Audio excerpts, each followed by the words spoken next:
Hi, my name is 𝗕𝗃𝗿𝗃𝗃. My wife Sonia was diagnosed with Alzheimer's in January 2020 at the age of 65.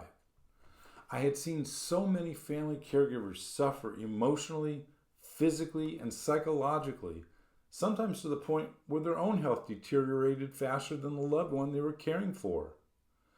I was determined not to let this disease take me down as well, and it didn't. I won the battle, and you can too. Watch this short video to the end for more details. Caring for a loved one with dementia is a journey filled with love, challenges, and deep emotional investment. It's rewarding, but let's be honest, it can also be overwhelming. The stress that comes with caregiving is real, and if it's not managed, it can lead to burnout. Today, I want to talk about how to handle that stress so you can keep providing the compassionate care your loved one needs while also taking care of yourself. Stress is almost unavoidable in caregiving. There's just so much to juggle: doctor's appointments, grocery shopping, financial tasks, medications, and that's on top of the emotional support you're giving. It can feel like you're constantly on, never getting a true break. And while stress is normal, it's also important to address it.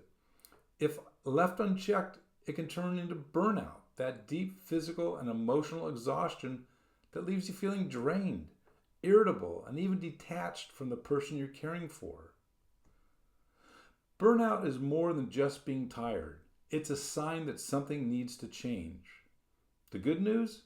There are practical steps you can take to reduce stress and prevent burnout, and even small adjustments can make a big difference. One of the first things you can do is set realistic expectations for yourself. It's easy to feel like you have to do everything perfectly, but caregiving is tough and there's no perfect way to do it. Some days, good enough really is enough. Give yourself permission to be human. The pressure to do everything flawlessly can be overwhelming. But what truly matters is the love and care you provide. Another helpful strategy is creating a routine. A structured daily schedule can bring some predictability, reducing stress by cutting down on last-minute decisions. It can also be reassuring for your loved one, giving them a sense of consistency. Of course, things won't always go as planned, and that's okay. The goal isn't rigidity, it's to create a rhythm that makes your days a little smoother. Taking breaks, even small ones, is essential. It might feel impossible to step away, but even just a few minutes here and there can help you reset your energy. A quick walk, a moment to enjoy your coffee in peace, or a few deep breaths can work wonders. If you can, ask for help, whether from family, friends, or professional respite care. Even a short break can help you recharge and come back with a fresh perspective.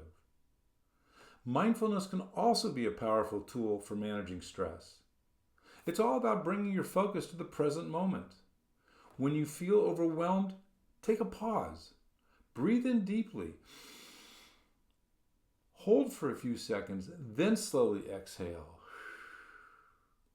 Let go of the tension, even for just a moment.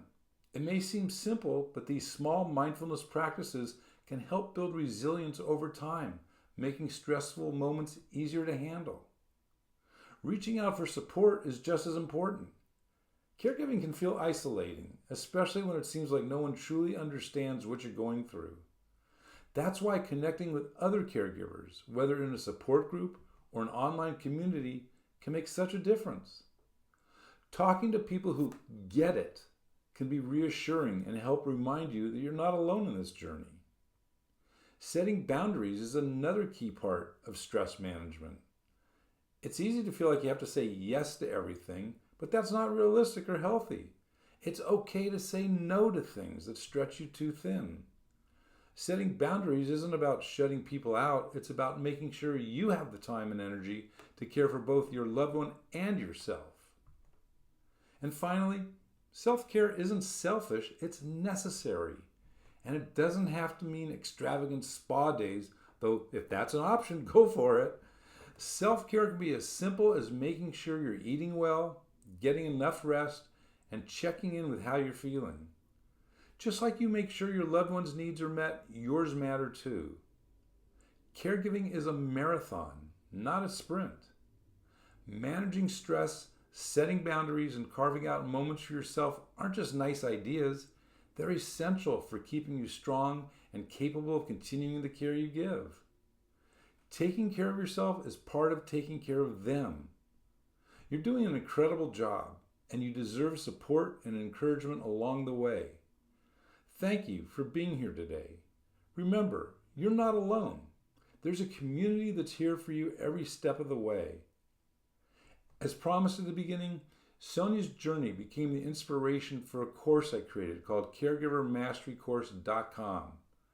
It's a roadmap to help family caregivers find their heaven island. That's what I call it. That's the place where you can finally let go of the stress, the guilt, the anger, and the resentment that caregiving often stirs up. It's a place of peace, acceptance, and clarity. A state of mind where you can be the caregiver your loved one needs while protecting your own health and well-being. You don't have to lose yourself in the process.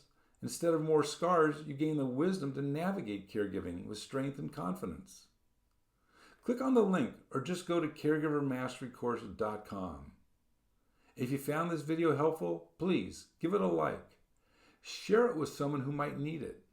Comment down below. And don't forget to subscribe for more tips. New videos are posted here every Monday and Thursday. You're not alone. Let's do this together.